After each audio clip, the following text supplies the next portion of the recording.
Welcome back on Good Morning Artesia and our final segment of the day.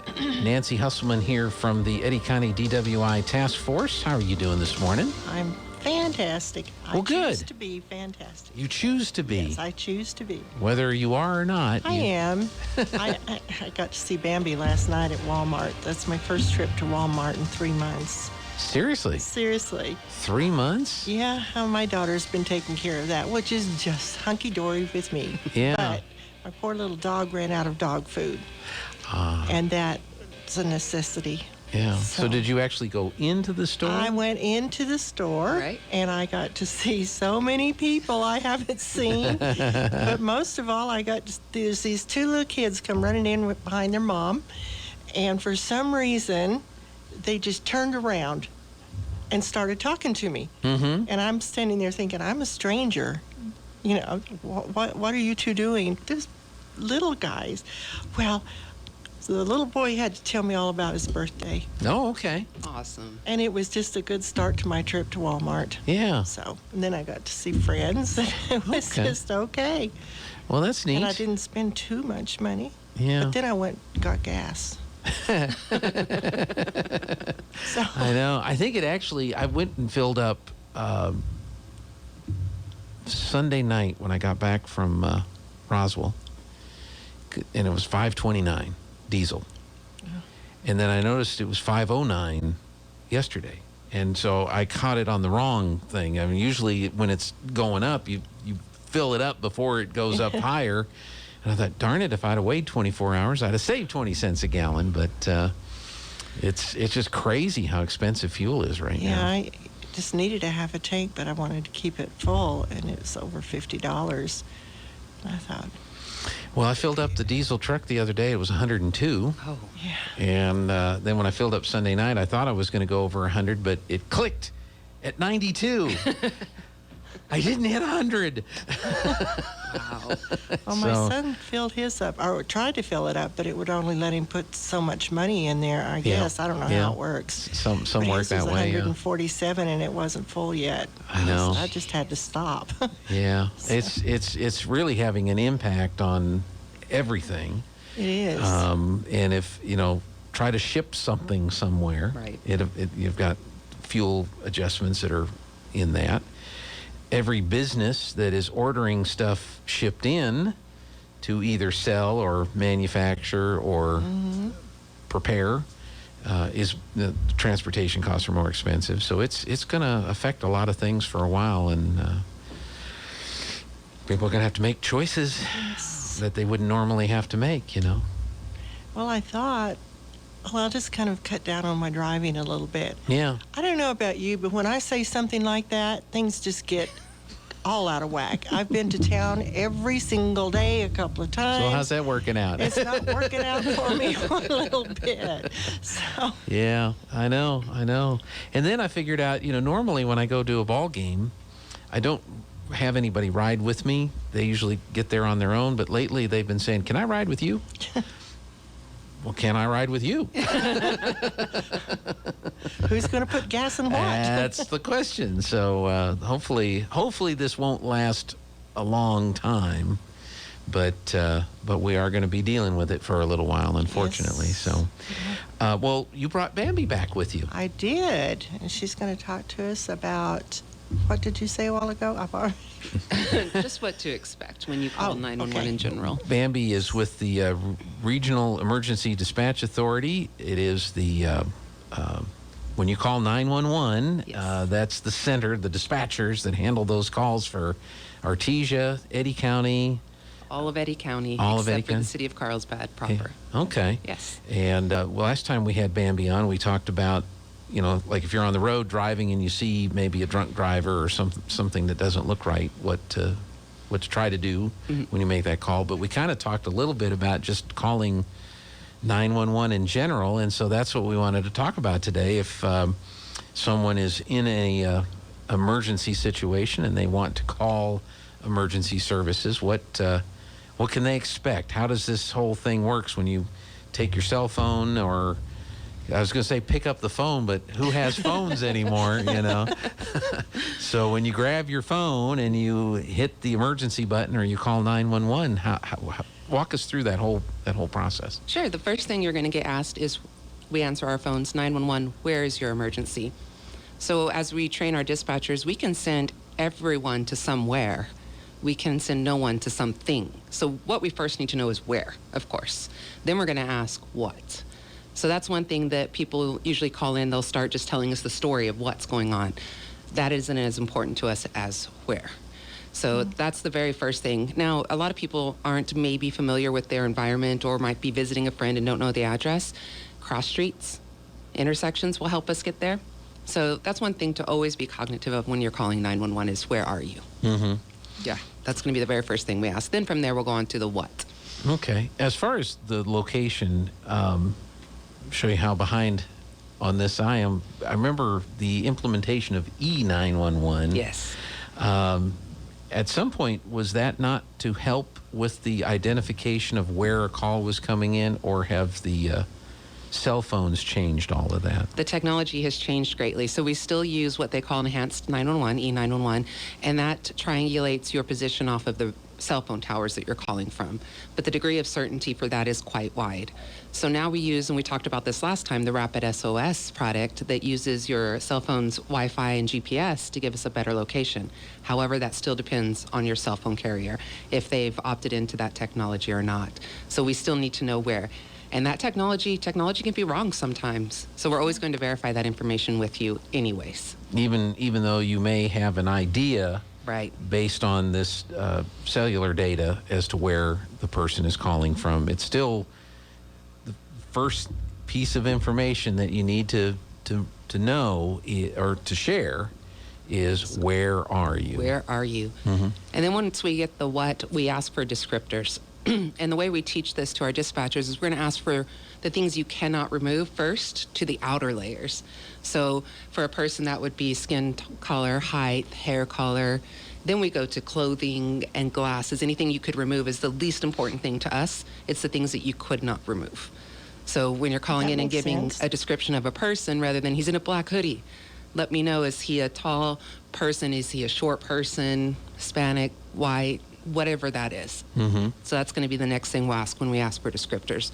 The same for a vehicle. We talked about that a little bit last time. You know, give me a color of the vehicle, make or model if you can. We talked about 2-door vehicle, 4-door, SUV, that's fine as well. Right. And then anything that helps distinguish that vehicle from anything else.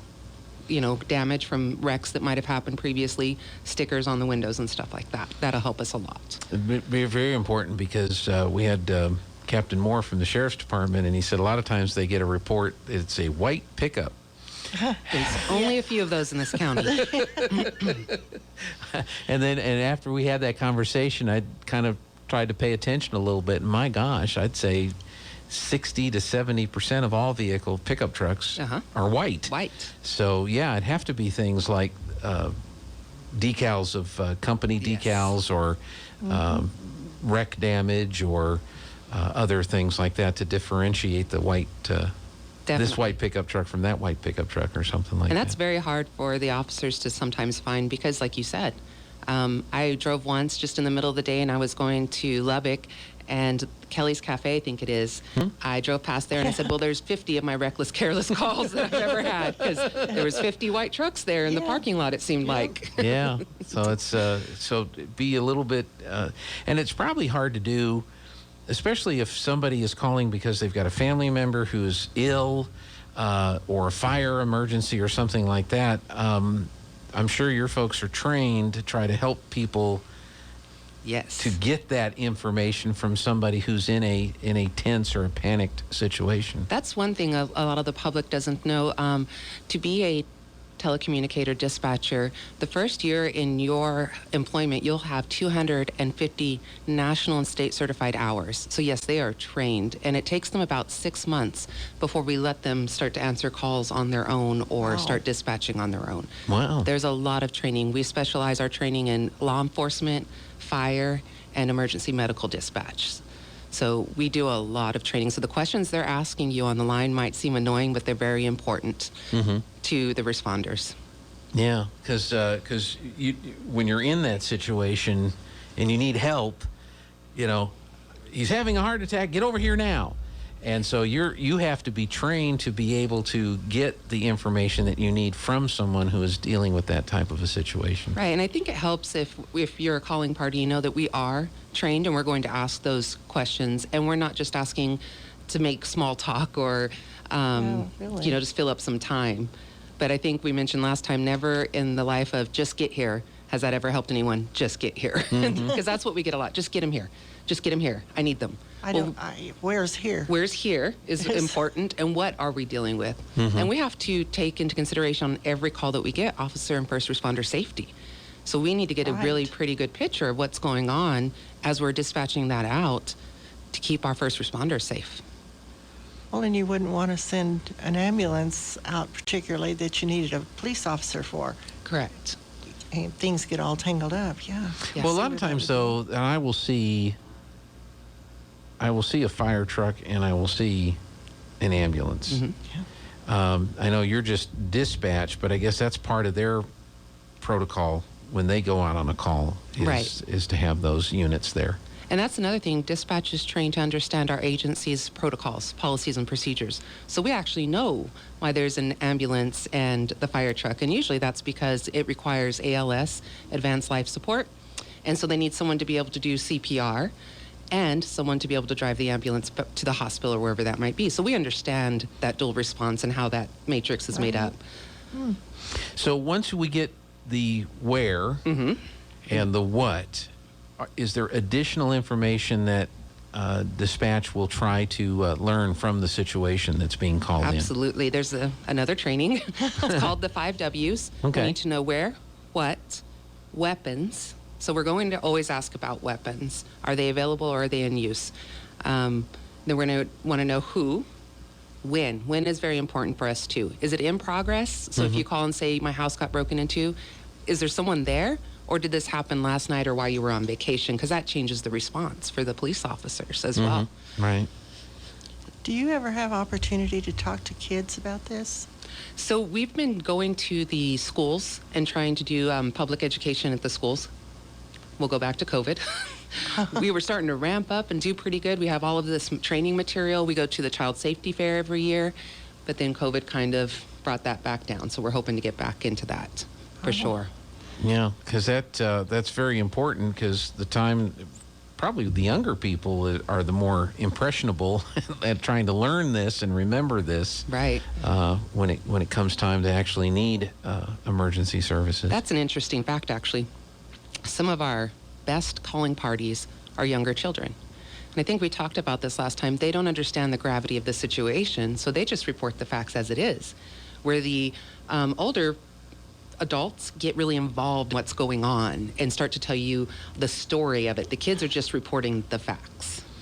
It's very interesting. Yeah, you don't need to hear the story per se unless it contains information that you need for all that. Right. Does the RETA Authority, do you have, like you mentioned that the COVID kind of cut down on going out and working with the kids, but do you have materials that you make available to the general public that has some tips and some guidelines to help folks understand what to do? Yeah, we're in the process of revising our website. It's www.eddy911.com. And on there, linking to training materials that you can use or download as well in some of the schools. So hopefully we'll have that back up and going soon, because we just had to do a whole revise of our website, but we try to make that available to the public. Okay. Still have job openings? We still have job openings. We are in the public safety sector. We just did a job fair. We're about to do another one. Our next hiring process is April 13th and 14th. Okay. And it's a little bit of a process. We do a online orientation so that you can learn more about exactly what you're applying for. And then we do an aptitude test, and then we do interviews, and then we're required by state to do psychologicals and drug tests and physicals as well.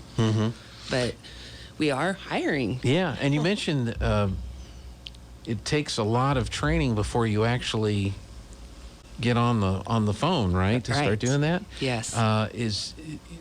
you're paid while you're doing the training? Correct, Okay. 100%. We provide every piece of training that you need.